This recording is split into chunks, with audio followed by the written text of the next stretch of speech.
दोस्तों क्या हो अगर आपको एक ऐसी पावर मिल जाए जिसका इस्तेमाल करते हुए आप इंसानों के कपड़ों और बाकी चीजों के आर पार देख सकते हो। कुछ ऐसा ही होगा आज की इस कहानी में डॉक्टर जेम्स जेवियर के साथ। तो पूरी कहानी जानने के लिए बने रहिए इस वीडियो के एंड तक। इस कहानी की शुरुआत डॉक्टर जेम्स जेवियर को दिखाते हुए होती है। वो यहाँ पर अपनी आंखों का चेकअप कराने के लिए अपने एक दोस्त के पास आए होते हैं। यहाँ पर जेम्स का दोस्त उनसे कहता है कि तुम बार बार अपनी आंखों का चेकअप कराने के लिए क्यों आ जाते हो, जिस पर जेम्स कहता है कि ये जानने के लिए कि मेरी आंखें ठीक हैं या नहीं। जिस पर आंखों का डॉक्टर जेम्स से कहता है कि क्या बात कर रहे हो, क्या तुम अपनी आंखों पर कोई प्रयोग कर रहे हो। अब इसके बाद यहाँ पर डॉक्टर फेयरफैक्स पहुंचती है। वो जेम्स से पूछती है कि तुम किस बारे में रिसर्च कर रहे हो। डॉक्टर जेम्स कहते हैं कि जैसा कि तुमने विज्ञान में पढ़ा होगा कि जब लाइट किसी ऑब्जेक्ट से टकराती है और उस ऑब्जेक्ट से टकराकर जब वापस हमारी आंखों में आता है, इससे हमें कोई चीज दिखाई देती है। लेकिन क्या हो अगर हम अपनी आंखों का प्रयोग पूरी तरह से करने लगे और उन वस्तुओं को भी देख सकें जो कि प्रकाश से परे हों, जो कि नॉर्मल आंखों से देख पाना पॉसिबल नहीं है। और मेरे इस प्रयोग से इंसानी आंखें रेडिएशन को भी देख पाएंगी। अब जो डॉक्टर फेयरफैक्स थी वो यहाँ पर एक फाउंडेशन की तरफ से आई थी, जिस फाउंडेशन से जेम्स को उसके प्रयोग के लिए फंड मिल रहा था। और वो यहाँ पर बस ये चेक करने के लिए आई थी कि डॉक्टर जेम्स की रिसर्च उनकी फाउंडेशन के लिए कामयाब है भी या नहीं। अब यहाँ पर डॉक्टर जेम्स उसे अपनी रिसर्च का एक नमूना दिखाते हैं। वो यहाँ पर एक बंदर को पकड़ते हैं और खुद से बनाया हुआ एक केमिकल उसकी आंखों में डालते हैं और इस दवाई की वजह से उस बंदर की आंखें काफी तेज हो जाती हैं। इसके बाद उस बंदर को पिंजरे में डाला जाता है। यहाँ पर 3 बल्ब लगे होते हैं और उस बंदर को जिस कलर का बोर्ड दिखाया जाता है वो उसी रंग के बल्ब के बटन को दबाता है। जबकि डॉक्टर फेयरफॉक्स ने कलर बोर्ड के सामने एक शीट लगा दी थी, लेकिन उस बंदर की आंखें उस शीट के भी आर पार देख पा रही थी। यानी कि उस बंदर के पास अब एक्सरे विजन आ गया था। और ये सारा कमाल डॉक्टर जेम्स की रिसर्च की वजह से ही था। अब ये देखकर डॉक्टर फेयरफॉक्स काफी खुश होती है। यहाँ पर डॉक्टर फेयरफॉक्स पूछती है कि इस बंदर को तो कुछ नहीं होगा, जिस पर डॉक्टर जेम्स कहता है कि नहीं, उस बंदर के सारे आई टिश्यूज एकदम ठीक हैं। लेकिन वो बंदर मर जाता है क्योंकि उसे दिल का दौरा पड़ता है, क्योंकि वो चीजों के आर पार के देखने की शक्ति को सह नहीं पाया था। लेकिन फिर भी डॉक्टर फेयरफॉक्स डॉक्टर जेम्स के इस एक्सपेरिमेंट से काफी खुश होती हैं और आगे भी काम जारी रखने के लिए कहती हैं। अब अगले सीन में दिखाया जाता है कि डॉक्टर जेम्स अपने दोस्त डॉक्टर सैम के पास जाते हैं और अपने ऊपर एक्सपेरिमेंट करने के लिए उससे हेल्प मांगते हैं। लेकिन डॉक्टर सैम उससे साफ मना कर देता है। वो उससे कहता है कि तुमने जिस बंदर पर एक्सपेरिमेंट किया था वो मर चुका है और तुम्हें इस एक्सपेरिमेंट को रोक देना चाहिए। लेकिन फिर भी डॉक्टर जेम्स किसी तरह से डॉक्टर सैम को मना लेते हैं और इसके बाद ये एक्सपेरिमेंट में जुट जाते हैं। और अब डॉक्टर जेम्स उस केमिकल को खुद की आंखों में ही डालते हैं और इस केमिकल का प्रयोग पहली बार किसी इंसान पर किया जा रहा था। अब जैसे ही डॉक्टर सैम उस केमिकल को डॉक्टर जेम्स की आंखों में डालते हैं, डॉक्टर जेम्स को टेबल के पार रखी चीजें भी दिखाई देने लगती हैं और अब डॉक्टर जेम्स को भी एक्सरे विजन मिल चुका था। यहाँ पर डॉक्टर जेम्स फाइल के नीचे रखे पेपर को भी देख पा रहे थे और वो उसे डॉक्टर सैमुअल को पढ़कर भी सुनाते हैं। और ये देखकर डॉक्टर सैम भी काफी हैरान रह जाता है कि अबे ये कैसे हो गया। यहाँ पर वो डॉक्टर सैम से ये भी कहते हैं कि तुम्हारे कोट के अंदर शर्ट की जेब में भी पेन है, क्योंकि जेम्स उसे साफ साफ देख पा रहा था। अब इसके बाद डॉक्टर जेम्स और केमिकल की बूंदें अपनी आंखों में डालते हैं और अब डॉक्टर जेम्स को अलग अलग तरह की रेडिएशन दिखने लगती हैं। लेकिन ऐसा करना उसके लिए गलत साबित होता है, वो बेहोश हो जाता है। खैर अब एक्सपेरिमेंट के दौरान रिकॉर्ड हुई बातों को बोर्ड मेंबर सुनते हैं और यहाँ पर डॉक्टर फेयरफैक्स भी होती है। यहाँ पर बोर्ड मेंबर डिसाइड करते हैं कि डॉक्टर जेम्स का एक्सपेरिमेंट तो ठीक से नहीं हुआ और इसीलिए वो डॉक्टर जेम्स को दिए जाने वाले फंड को रोक देते हैं। यहाँ पर डॉक्टर फेयरफैक्स बोर्ड मेंबर को समझाने की कोशिश तो करती है, लेकिन वो उसकी कोई बात नहीं सुनते और फंड ना देने पर ही सभी की सहमति हो जाती है। अब इसके बाद हमें डॉक्टर वैनसन को दिखाया जाता है, जो कि डॉक्टर जेम्स से आकर मिलते हैं। वो यहाँ पर कहते हैं कि यार आज मेरी एक सर्जरी है और मैं चाहता हूँ कि तुम मेरे साथ रहो और उस पेशेंट के डायग्नोसिस में हमारी हेल्प करो। खैर अब इसके बाद डॉक्टर जेम्स उस पेशेंट से मिलने के लिए जाते हैं और अभी भी उनकी आंखों में एक्सरे विजन होता है और इसी वजह से वो उस पेशेंट के अंदर देख पाते हैं। यहाँ पर वो समझ जाते हैं कि इस पेशेंट का डायग्नोसिस गलत किया गया है। अब ये बात जेम्स डॉक्टर वेंसल को भी बताते हैं, लेकिन डॉक्टर वेंसल जेम्स की बातों पर विश्वास नहीं कर रहा था और अब वो उन्हें सर्जरी के टाइम खुद के साथ रहने के लिए कहते हैं। अब इसके बाद डॉक्टर जेम्स डॉक्टर फेयरफैक्स से मिलते हैं। वो उन्हें एक पार्टी में ले जाती है। अब यहाँ पर ड्रिंक कर लेने के बाद डॉक्टर जेम्स की एक्सरे विजन वापस आ जाती है और इसी वजह से वो यहाँ पार्टी में सभी लोगों को बिना कपड़ों के देख पा रहे थे। और ये देखकर डॉक्टर जेम्स मन ही मन काफी मजा लेता है। वो यहाँ पर डॉक्टर फेयरफैक्स को उसके वर्थ मार्क के बारे में भी बताता है। अब यहाँ पर डॉक्टर फेयरफैक्स शर्मा जाती है।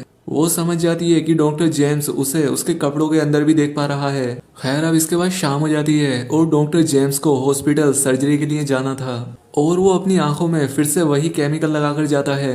और सर्जरी के दौरान डॉक्टर जेम्स हेड सर्जन होते हैं। यहाँ पर डॉक्टर जेम्स डॉक्टर वेंसल को सर्जरी करने से रोकता है। वो उससे कहता है कि तुम मेरी बात मान जाओ, जो तुम कर रहे हो वो गलत है। मैं यहाँ पर साफ साफ देख पा रहा हूँ कि इस पेशेंट को ट्यूमर है। लेकिन यहाँ पर डॉक्टर वेंसल उसकी बात नहीं मानते और इसलिए डॉक्टर जेम्स डॉक्टर वेंसल का हाथ काट देते हैं और इसलिए वेंसल अब ऑपरेशन नहीं कर सकता था। जेम्स कहता है कि तुम्हें लग रहा है कि मैं पागल हूँ, लेकिन ऐसा नहीं है। मैं जो कुछ भी कह रहा हूँ वो सब मेरे एक्सपेरिमेंट का रिजल्ट है। यहाँ पर ये सारी बातें सुनकर डॉक्टर वेंसल उसकी बात मान जाते हैं। अब इसके बाद डॉक्टर जेम्स सर्जरी स्टार्ट करते हैं और उन्हें उस पेशेंट के अंदर उसके सारे बॉडी पार्ट्स आसानी से नजर आ रहे थे और वो बड़ी ही आसानी से ऑपरेशन कर देते हैं। ऑपरेशन खत्म होने के बाद डॉक्टर वेंसल जेम्स से कहते हैं कि तुम्हें ऐसा नहीं करना चाहिए था, इस वजह से तुम्हें प्रैक्टिस छोड़नी पड़ सकती है। यहाँ पर डॉक्टर फेयरफैक्स भी उसे समझाती है कि तुम्हें ऐसा नहीं करना चाहिए था भाई, नौकरी चली जाएगी तेरी। यहाँ पर डॉक्टर जेम्स कहते हैं कि हाँ ठीक है, अभी मुझे सर दर्द हो रहा है और इसलिए डॉक्टर फेयरफैक्स उसे यहाँ से ले जाती है। इसके बाद डॉक्टर जेम्स को दिखाया जाता है, वो यहाँ पर जेम्स को समझा रहे होते हैं कि तुम्हें अपना इलाज ढूंढ लेना चाहिए, क्योंकि डॉक्टर जेम्स अपने आप से बाहर जा रहे थे। उन्हें हर चीज एक्सरे विजन में ही नजर आ रही थी। यहाँ पर डॉक्टर सैम उससे कहते हैं कि तुम ये जो भी कर रहे हो वो सब तुम्हारे दिमाग से भी कनेक्ट हो रहा है, तुम्हें अपनी फिक्र करनी चाहिए। यहाँ पर डॉक्टर जेम्स कहता है कि नहीं नहीं, मैं नहीं चाहता कि इस दवाई का कोई एंटीडोट ढूंढा जाए, क्योंकि इस वक्त मैं वो देख पा रहा हूँ जो कि इंसानी आंखें कभी भी देख नहीं सकती। यहाँ पर डॉक्टर सैम उनसे कहता है कि तुम मेरी बात को समझो, मैं नहीं चाहता कि तुम्हारे ऊपर इस दवाई का कोई बुरा असर पड़े और इसलिए मैं तुम्हारे ऊपर ये एंटीडोट लगाने जा रहा हूँ। लेकिन अब डॉक्टर जेम्स के सर पर पागलपन सवार हो गया था, वो ये करवाने के लिए नहीं मानता और यहाँ पर इसी छीना झपटी में डॉक्टर जेम्स खिड़की से नीचे गिर जाते हैं और उनकी जान चली जाती है। अब यहाँ पर डॉक्टर जेम्स को काफी बुरा लगता है, क्योंकि इन सब में उनकी भी गलती नहीं थी। खैर अब इसके बाद यहाँ पर पुलिस आने वाली होती है। डॉक्टर फेयरफैक्स जेम्स से कहती है कि मुझे पता है कि तुमने उन्हें जानबूझकर नहीं गिराया, लेकिन पुलिस इस बात को नहीं मानेगी और तुम्हारे लिए अच्छा यही होगा कि तुम यहाँ से चले जाओ, क्योंकि तुमने जो हरकत डॉक्टर वेंसल के साथ की थी उसके बाद सब तुम्हें ही दोषी मानेंगे। ये सुनकर डॉक्टर जेम्स हॉस्पिटल से भाग जाते हैं और अगले दिन डॉक्टर के मरने की न्यूज अखबार में आ जाती है। डॉक्टर जेम्स छुपते हुए एक मेले में पहुंच जाते हैं। वो यहाँ पर जादू दिखा रहे होते हैं और कुछ लोगों का दिमाग पढ़ने की कोशिश कर रहे होते हैं। वो यहाँ पर लोगों के द्वारा लिखे हुए लेटर्स को पढ़ रहे होते हैं, जबकि उनकी आंखों पर पट्टी बंधी होती है। और ये जादू दिखाकर डॉक्टर जेम्स और उनके साथ काम करने वाले लोगों को काफी फायदा होता है, वो काफी पैसे कमाते हैं। यहाँ पर डॉक्टर जेम्स ने अपनी पहचान छिपा रखी होती है। वो यहाँ पर अपने आप को डॉक्टर मेंटलो बताया करते थे, जो कि लोगों का दिमाग पढ़ सकता है। अब जो लोग डॉक्टर जेम्स के साथ काम किया करते थे उनमें से एक आदमी जिसका नाम क्रेन होता है, वो जेम्स से कहता है कि यार तुम ये सब कैसे कर लेते हो, तुम हमें भी ये जादू सिखा दो। लेकिन डॉक्टर जेम्स क्रेन को यहाँ से जाने के लिए कहता है और इसके बाद वो टैप रिकॉर्डर ऑन करके अपने एक्सपेरिमेंट और उसमें होने वाले बदलावों के बारे में बात करता है। लेकिन क्रेन खिड़की से ये सब देख रहा था। दूसरी तरफ डॉक्टर जेम्स के साथ काम करने वाले लोग उसके बारे में बातें कर रहे होते हैं। वो कहते हैं कि डॉक्टर जेम्स के पास कोई भी ऐसी ट्रिक नहीं है, बल्कि सच में उसके पास कोई ना कोई शक्ति है। लेकिन तभी डॉक्टर जेम्स वहां पर पहुंच जाते हैं। वो इनसे कहते हैं कि नहीं यार, मैं सिर्फ आम इंसान हूँ और उसके अलावा और कुछ भी नहीं। यहाँ पर क्रेन को लग रहा था कि ये झूठ कह रहा है। खैर अब अगले सीन में दिखाया जाता है कि उसी मेले में एक बड़े से झूले से एक लड़की नीचे गिर जाती है। वो यहाँ पर काफी घायल हो चुकी थी, वो बेहोश हो जाती है और तभी यहाँ पर डॉक्टर जेम्स भी पहुंच जाते हैं। वो यहाँ पर अपने एक्सरे विजन से देख लेते हैं कि इस लड़की के पैर में फ्रैक्चर हो गया है और इसीलिए वो एक लकड़ी का टुकड़ा मंगाकर इस लड़की के पैरों पर बांध देते हैं। लेकिन यहाँ पर उसके साथी समझ नहीं पा रहे थे कि इसे कैसे पता कि उस लड़की के पैर की ही हड्डियां टूटी हैं। और तभी डॉक्टर जेम्स के साथ काम करने वाला क्रेन यहाँ पर पहुंच जाता है। वो उससे कहता है कि मैं जान गया हूँ कि तुम कौन हो और जो तुम्हारे पास शक्ति है वो सच में एक रहस्यमय शक्ति है और मैंने तुम्हारी शक्ति अभी देख ली कि तुमने कैसे उस लड़की की टूटी हुई हड्डियों को जोड़ दिया, जबकि ये करना हर किसी के बस की बात नहीं है। वो कहता है कि मैं तुम्हारी वजह से बहुत सारा पैसा कमा सकता हूँ। वो यहाँ पर आइडिया देता है कि हम लोग शहर में जाएंगे और वहां पर बहुत सारे लोगों को ठीक करेंगे और इस तरह से हम पैसे वाले हो जाएंगे भाई। अब मेंटलो भी इस बात के लिए मान जाता है और वो शहर के बाहर एक जगह रेंट पर ले लेते हैं। खैर अब डॉक्टर जेम्स मरीजों को देखना शुरू कर देते हैं और वो अपने एक्सरे विजन से देखकर उन्हें बता देते हैं कि उन्हें क्या प्रॉब्लम है और वो ठीक कैसे होगी। अब यहाँ पर लोगों के लिए तो ये भगवान के समान बन चुका था और इसीलिए डॉक्टर के पास बहुत सारे लोग अपनी परेशानियों को जानने के लिए आने लगे थे और अब डॉक्टर जेम्स हीलर के नाम से मशहूर हो जाते हैं। इसके बाद हमें फेयरफैक्स को दिखाया जाता है, जिसे पता लग जाता है कि डॉक्टर मेंटलो ही डॉक्टर जेम्स हैं। अब इसके बाद वो उनसे मिलने के लिए जाती है तो पाती है कि यहाँ पर बहुत सारे लोग अपनी परेशानियों को जानने के लिए आए हुए थे।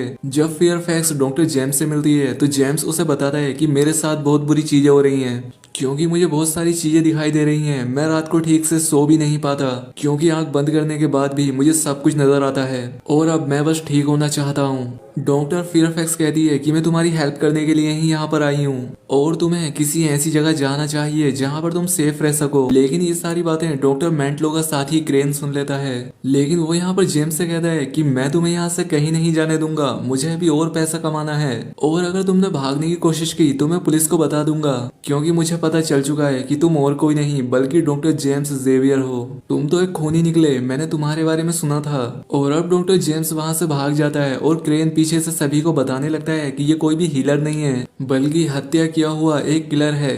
खैर अब इसके बाद डॉक्टर जेम्स और फेयरफैक्स यहाँ से भाग जाते हैं।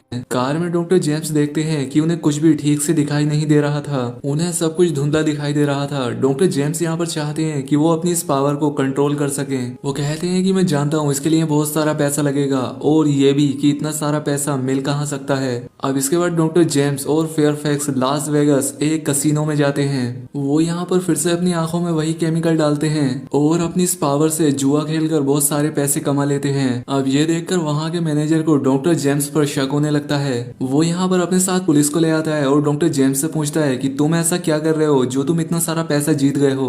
आज तक का रिकॉर्ड रहा है एक ही रात में किसी ने भी इतना पैसा नहीं जीता है। इसके बाद डॉक्टर जेम्स यहाँ से जाने लगते हैं, लेकिन उस पुलिस वाले से टकराकर उनका चश्मा नीचे गिर जाता है और उनकी भयानक आंखें सभी को दिख जाती हैं। डॉक्टर जेम्स की आंखों का कलर बदल चुका था और उन्हें यहाँ पर इंसानों की जगह सिर्फ उनके कंकाल ही नजर आ रहे थे।